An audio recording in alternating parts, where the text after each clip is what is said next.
Bonjour à tous, ou rebonjour pour ceux qui sont là depuis ce matin. Je me représente brièvement pour ceux qui n'étaient pas là ce matin à 9 heures. Je suis Xavier Fenot, je suis analyste sur le site dailybourse.fr. Je propose des analyses sur différents marchés, que ce soit les indices, les actions, les matières premières ou le marché du Forex. Et je propose aussi des stratégies d'investissement, que ce soit du court terme, c'est-à-dire du swing trading, donc sur 3-4 jours, des stratégies intraday, ou voire des stratégies moyen terme.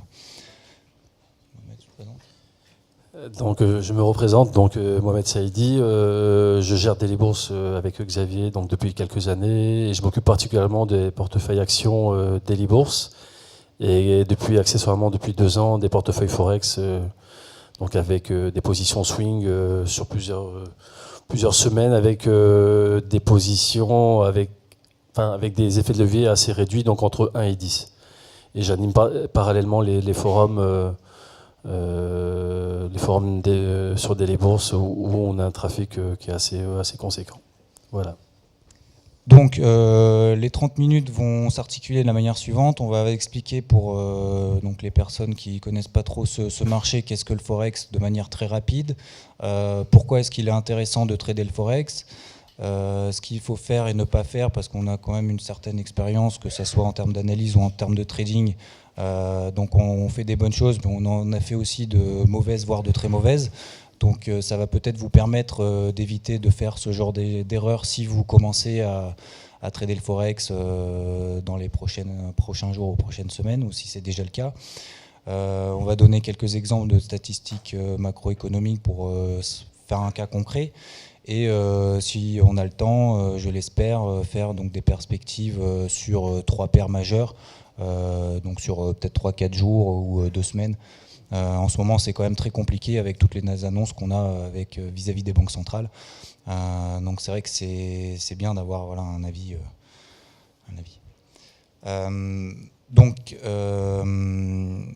Juste une question pour faire un point. Qui passe au moins un ordre sur le marché du Forex par semaine ? D'accord, bon, merci. Le Forex, c'est le marché des devises. Même si vous ne le tradez pas, vous le savez sans doute. À l'origine, c'est vrai que le marché du Forex, ou en tout cas le marché des changes, c'était pour se couvrir d'un risque de change. Se couvrir d'un risque de change. C'est un marché essentiellement utilisé, c'est un marché de gré à gré. Où on trouve beaucoup d'acteurs institutionnels, même si ça tend à se démocratiser depuis quelques années, grâce à des courtiers comme IG Market et d'autres courtiers de par le monde.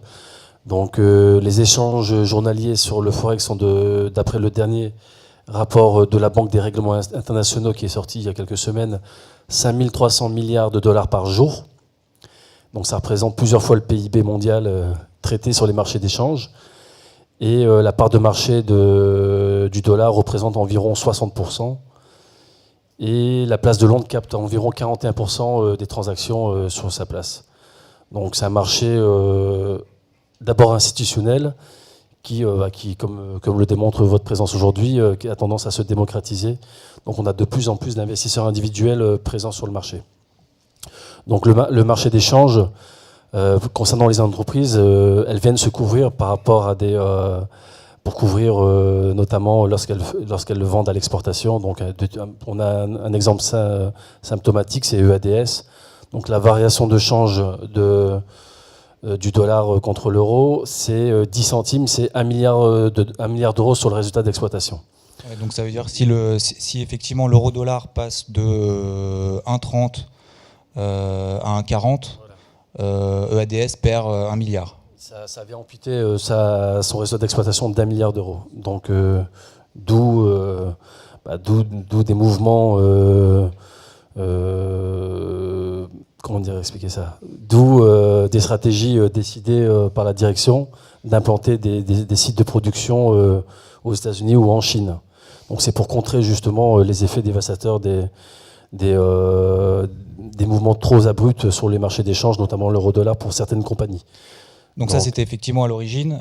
Après, donc le marché justement s'est démocratisé et a été ouvert aux particuliers. Donc les banques centrales captent 10% de parts de marché sur le marché d'échange. Donc on a aussi les banques centrales qui sont très actives sur le marché d'échange.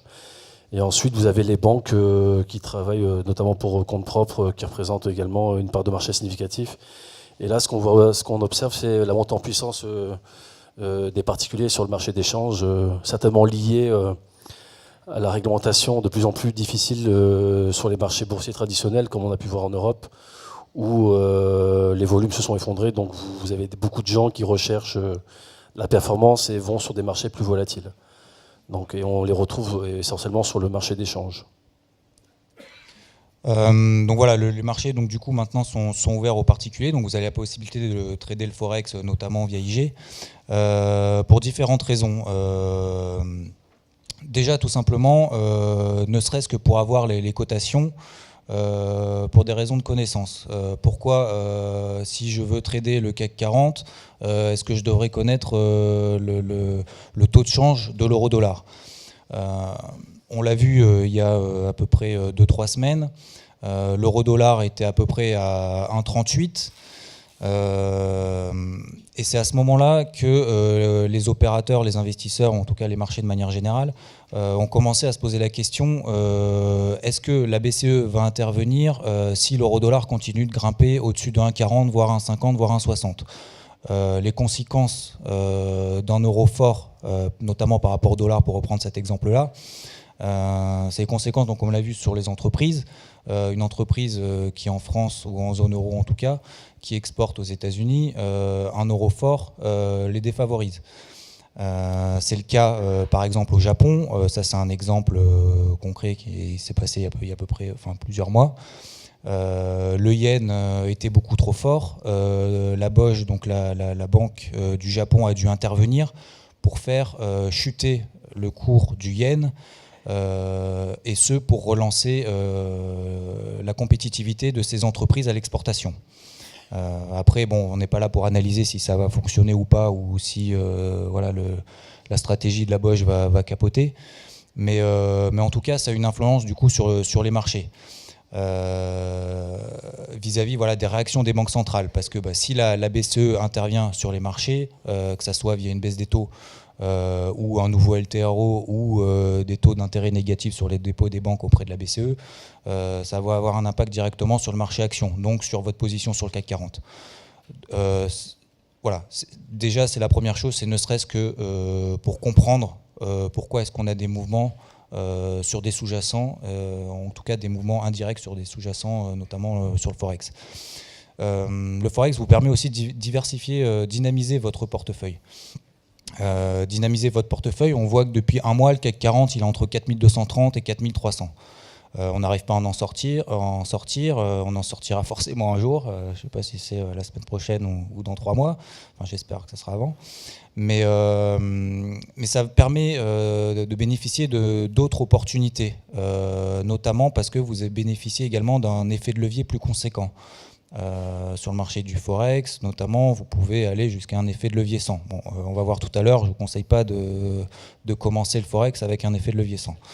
On a une volatilité toujours présente. On l'a vu ce matin, on parlait d'ailleurs donc à 9h de l'indice IFO. Je disais, l'un des sous-jacents les plus volatiles de la journée, pour moi, c'était l'euro-dollar. Pourquoi ? Parce qu'on avait un indicateur, donc l'IFO, qui mesure le climat des affaires en Allemagne, qui impacte directement la parité euro-dollar. Et on a vu, donc j'avais proposé d'ailleurs une stratégie, on avait un niveau de résistance à 1,3505, je vous le montrerai tout à l'heure. Si la statistique était bonne, on pouvait aller à 1,3520, c'est ce qui s'est passé. Donc on a pu profiter de 15 pips, c'est pas énorme, mais bon, il n'y avait pas grand-chose à faire aujourd'hui, les marchés étaient relativement calmes. Donc ça vous permet voilà, d'avoir une volatilité toujours présente, parce que vous avez des dizaines de paires de devises qui sont à votre disposition. Après, il faut bien connaître aussi le marché sur lequel vous allez. Voilà, vous avez le dollar australien, le yen, le dollar néo-zélandais, le zloty polonais, le réal brésilien. Vous avez un infini de possibilités. Donc l'influence directe des statistiques économiques sur les devises, ça, voilà, je viens de l'évoquer, c'est un peu l'avantage qu'on a. C'est quand on a des stats économiques, on peut aller se diriger vers le Forex pour chercher un peu de volatilité, alors que sur le CAC, il ne se passe pas grand-chose depuis un mois. On n'a pas forcément aussi besoin de connaissances microéconomiques. Si vous tradez les marchés actions, vous pouvez effectivement faire que de l'analyse technique. C'est quand même bien de savoir un peu ce qui se passe sur les sociétés, notamment les publications. Bon, là, les publications sont terminées, donc il ne se passe plus grand-chose à ce niveau-là. Mais on a des nouvelles tous les jours qui peuvent influencer le marché action. Donc, ou en tout cas la valeur sur laquelle vous êtes. Donc c'est vrai que là-dessus, vous n'avez pas forcément besoin d'éplucher le bilan, que ce soit pour les valorisations ou pour les nouvelles qui vont tomber. Voilà. Donc on n'a pas de gap sur le marché du Forex. Sur les CFD, de toute façon, je crois qu'on n'a pas de gap, parce que ça cote, en tout cas chez IG, 24 heures sur 24, en tout cas sur les indices, voilà, sauf le vendredi soir, effectivement, on peut se reposer le week-end. Mais c'est un marché aussi très liquide, on a toujours une contrepartie. Voilà, comme on l'a dit tout à l'heure, c'est le plus gros marché mondial, il s'échange 5300 milliards de dollars par jour. Sur le CAC 40, on est passé de 7 milliards il y a 5 ans, on est passé à 3 milliards d'euros. 3 milliards, oui, environ, voilà, par jour. Alors, on va être un peu plus concret maintenant. Maintenant que vous savez ce que c'est le Forex et quelles sont plus ou moins les nouvelles et les implications que ça a. Les erreurs à éviter. Alors, attention au levier 100 ou plus. Bon, les gens vont peut-être pas forcément être d'accord. Ça dépend du niveau de chacun. Donc plus vous avez de l'expérience et de la pratique, et plus vous pouvez éventuellement monter en levier. Après, ça dépend si vous faites que du Forex ou si vous, dans le cadre de la gestion d'un portefeuille, c'est de la diversification. Donc si vous faites que du Forex, le but principal, c'est de préserver son capital. Donc vous êtes obligé de ménager votre capital avec votre espérance de vie. Donc vous pouvez effectivement ponctuellement monter en levier puisque vous avez pyramidé à la hausse. Mais dans règle générale, surtout par les temps qui courent, on a quand même des réactions des banques centrales qui sont assez imprévisibles.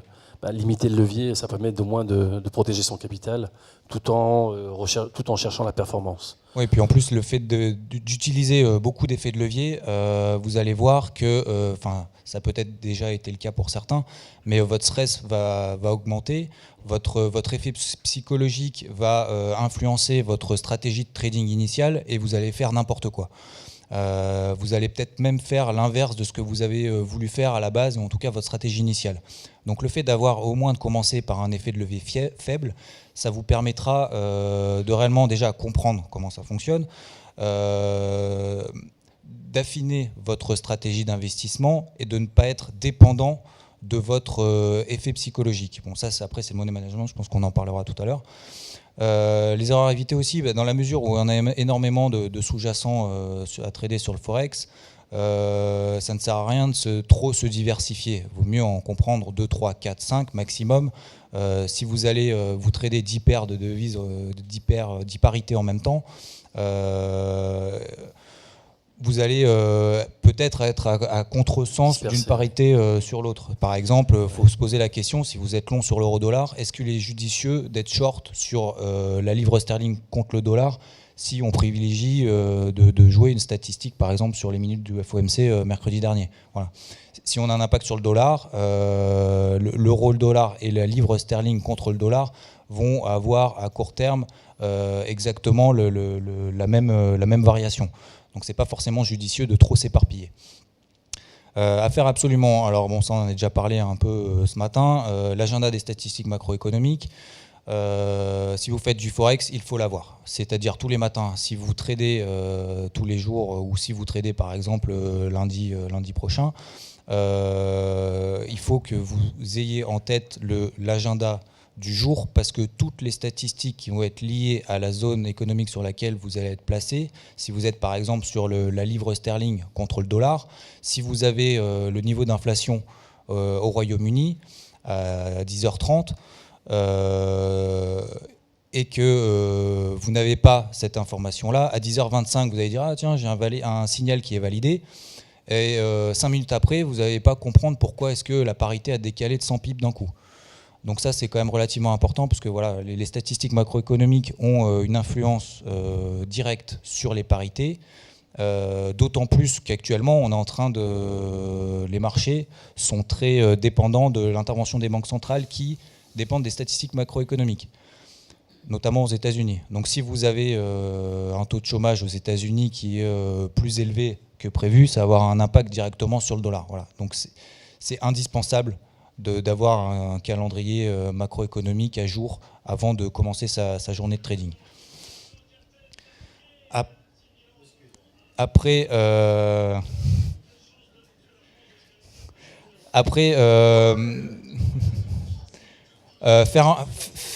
faire un plan de trading, alors ça c'est la base de base, c'est quand vous prenez une position sur l'euro-dollar, vous vous dites par exemple à 1,38, vous estimiez que l'euro-dollar était trop haut, vous dites bon bah je pense que je vais shorter. Une fois que vous êtes en position, c'est pas à ce moment-là qu'il va falloir vous dire où est-ce que je coupe, où est-ce que je coupe si je gagne, où est-ce que je coupe si je perds, où est-ce que je mets mon stop de protection, où est-ce que je mets mon objectif. Il faut absolument avoir un scénario initial. Vous prenez un calepin à côté de votre ordinateur, vous notez vos points d'entrée, vos points de sortie, et vous vous posez la question en avance, si mon signal est validé, est-ce que j'ai deux objectifs de sortie, ce qui vous permet de prendre des gains rapidement et de laisser courir une deuxième position, donc une moitié de position plus longtemps. Ça, c'est une technique que j'aime bien. Voilà, je prends une position, je fixe mon stop. Généralement, j'ai un objectif 2 fois supérieur à mon stop. C'est ce qu'on appelle un ratio potentiel risque supérieur à 2. Après, certains ont un ratio potentiel risque à 4 ou à 10. Supérieur à 2, ça veut dire que si vous prenez... si vous avez un signal qui est invalidé 2 fois et que la troisième, ça fonctionne, vous êtes à 0. Donc voilà, il faut un taux de réussite voilà, de 1 à 2. Une fois que vous avez fixé ce scénario-là, respectez le scénario. Ça paraît évident, mais ça ne l'est pas forcément une fois que vous êtes en position. Toujours pareil, si vous avez un effet de levier trop important, vous n'allez pas respecter le scénario. Ça, c'est sûr. Ne faites pas l'inverse. Une fois que vous êtes en position, vous avez fixé votre scénario, vous l'avez mis sur votre calepin à côté de votre ordinateur, respectez-le et ne faites pas l'inverse de ce que vous avez écrit. Voilà. Ça, ce sont des erreurs, ça vous paraît évident avant de trader. Enfin, pour ceux qui tradent, peut-être que ça leur est déjà arrivé, sans doute. Mais voilà. Un exemple voilà, de statistiques, par exemple macroéconomiques, si vous faites du trading sur l'euro-dollar, donc on a tendance à dire que voilà, l'évolution du taux de change de l'euro-dollar dépend si, dans l'absolu, la paire monte, si la zone euro est plus attractive en termes de croissance économique, voilà, en termes, on va dire, d'attractivité qu'aux États-Unis. Donc, par exemple, j'ai une question. Aujourd'hui, admettons qu'on ait le taux de chômage dans 5 minutes. S'il est meilleur que prévu, qu'est-ce qui se passe ?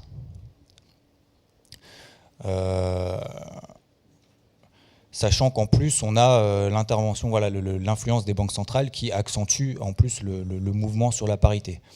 Donc si le taux de chômage est meilleur que prévu, le dollar monte, donc l'euro-dollar baisse, et d'autant plus fortement que la Fed observe cet indicateur qui est pour eux le plus important pour ajuster éventuellement sa politique monétaire qui, rappelons-le, donc elle injecte 85 milliards de dollars par mois. À un moment donné, de toute façon, il va falloir qu'ils le réduisent et ça va dépendre justement notamment de cette statistique-là.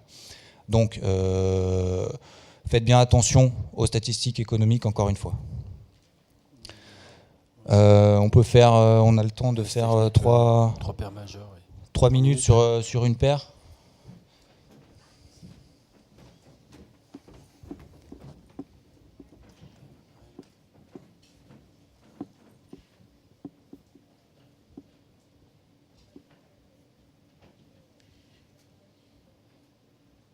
Tu veux parler Est-ce que vous avez des questions déjà en attendant sur le Forex de manière générale Alors c'est vrai qu'on n'a pas forcément parlé d'une technique, d'analyse technique sur le Forex en particulier. Après, est-ce que vous avez des questions de manière générale sur le Forex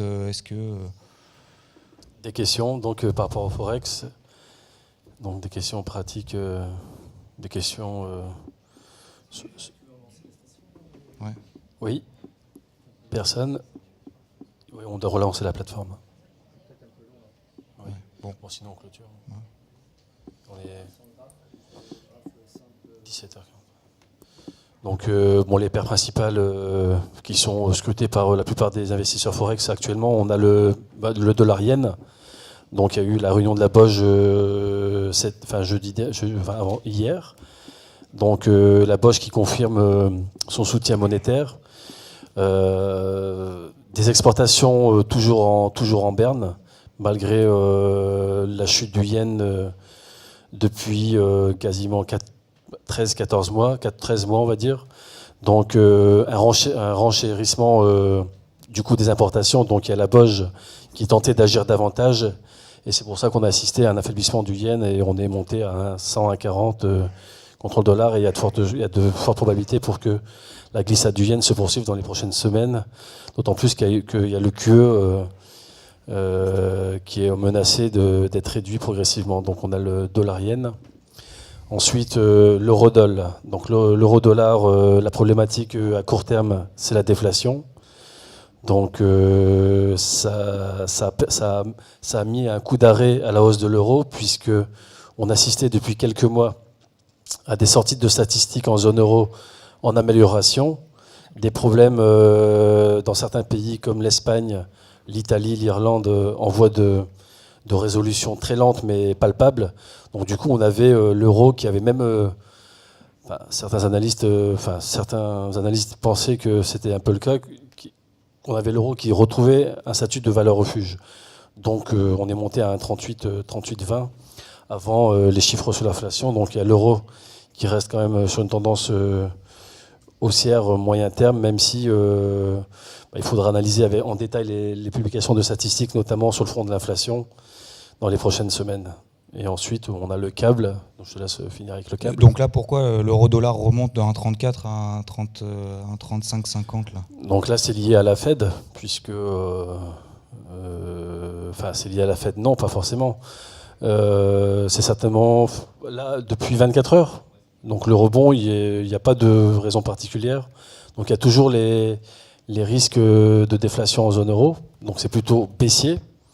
On avait une rumeur qui était tombée sur une possible intervention de la BCE concernant des taux de dépôt des banques en territoire négatif, mais qui ont été démentis. Donc on a l'euro qui remonte, mais la pression, elle reste quand même clairement haussière sur le dollar actuellement.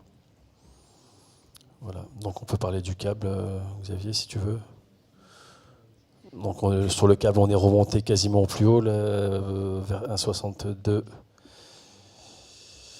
En weekly, on est dans une zone de congestion, on le voit bien, on est en daily. Donc là, on est en weekly, par exemple. Donc moi, j'aime bien travailler simplement avec les niveaux horizontaux et les obliques, que ça soit des canaux, des triangles ou on va dire des biseaux, donc des figures chartistes de manière générale. Donc là, elle est mal tracée, on peut la retracer rapidement. Au moins, vous avez les zones. Voilà. Là, on a une zone évidente de résistance. On a vu qu'elle a été travaillée en août 2009, en avril 2010, en août 2011, en décembre 2012. Et là, on est en train de buter dessus. Ça fait à peu près quasiment septembre.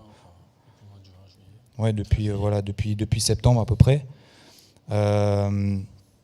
Donc là, la stratégie qu'on peut adopter, à mon sens, c'est vrai que le dollar de toute façon reste faible parce qu'on a eu les minutes du FOMC, notamment mercredi, qui ont indiqué qu'il resterait accommodante autant de temps que nécessaire. Donc le dollar de toute façon aura tendance à rester faible. Donc il faudra faire attention sur cette stratégie short-là, puisque bon, moi j'estime que les résistances doivent être shortées de manière relativement prudente si on est en tendance haussière. Donc là on voit que depuis juillet on est clairement en tendance haussière. Là on est dans une figure de range horizontale, on va dire. C'est vrai qu'on a quand même peut-être plus de chances de sortir par le haut. Oui, là, on a une figure de continuation haussière éventuellement potentielle. Là, on y est hein, quasiment. Donc la semaine prochaine, c'est possible qu'on assiste à une accélération du câble au-dessus des 1,6220, 25. Donc on y est, là, ça va jouer la semaine prochaine. Donc là, on pourra avoir Donc, en fait, sinon, une stratégie d'achat tout simplement. Achat avec des stop suiveurs. D'achat sur franchissement de la zone des 62,50 pour viser donc la prochaine résistance que j'avais tracée au préalable, qui était à 1,6380. Voilà. Et toujours en plaçant un stop de protection, ce qui vous évitera de rester collé si jamais la stratégie s'avère invalidée. Donc là, on peut placer, par exemple, si on achète sur franchissement des 1,6250, placer un stop à 1,6176, couper la moitié de la position à 1,6382, et une fois que la moitié de la position est clôturée, ce qui vous permettra d'encaisser des gains, ça fait toujours plaisir d'encaisser des gains, vous sécurisez cela, et vous essayez de laisser courir l'autre moitié de la position un peu plus longtemps, parce que donc en bourse, ça c'est un peu le gros problème, on en a parlé ce matin des investisseurs, c'est qu'on a tendance à couper rapidement les gains et de laisser courir les pertes. Alors ça c'est psychologique, mais c'est une vérité et une réalité. Donc l'avantage de ce scénario-là, c'est qu'une fois que vous avez coupé la moitié de la position ici, vous pouvez réajuster votre stop de protection au cours d'entrée, donc vous risquez rien, vous avez gagné sur une moitié de ligne, et le reste, vous la laissez courir jusqu'à un objectif un peu plus ambitieux, sans stress, et vous laissez courir la position jusqu'à 1,6690. Voilà, ce serait ma stratégie sur une parité, voilà, sur la livre sterling contre le dollar. Voilà, je pense que ce sera tout pour aujourd'hui. Juste à les micros. Merci messieurs pour cette présentation, c'est la dernière présentation. Bon, vous pouvez les retrouver évidemment sur le site Daily Bourse tous les jours, sur le forum. Inscrivez-vous, vous pouvez discuter avec eux en direct, ils sont extrêmement accessibles. On n'a pas repris la très belle préfiguration ce matin dont vous parliez, Xavier, et qui s'est donc là on était vraiment dans votre plan de trading. Vous aviez identifié le mouvement à la publication de l'IFO. Il est bien monté, il est bien parti exactement comme vous l'aviez dit. Donc vous l'avez tradé dans le cadre du talon des trading ou... Non, parce qu'on avait une contrainte aujourd'hui de trader que le Nikkei, le SP500 et l'Eurostock 50. Donc d'accord. Je ne l'ai pas fait. Très bien. En tout cas, félicitations et tous nos voeux de réussite pour la suite de ce concours et pour Daily Bourse. Merci infiniment.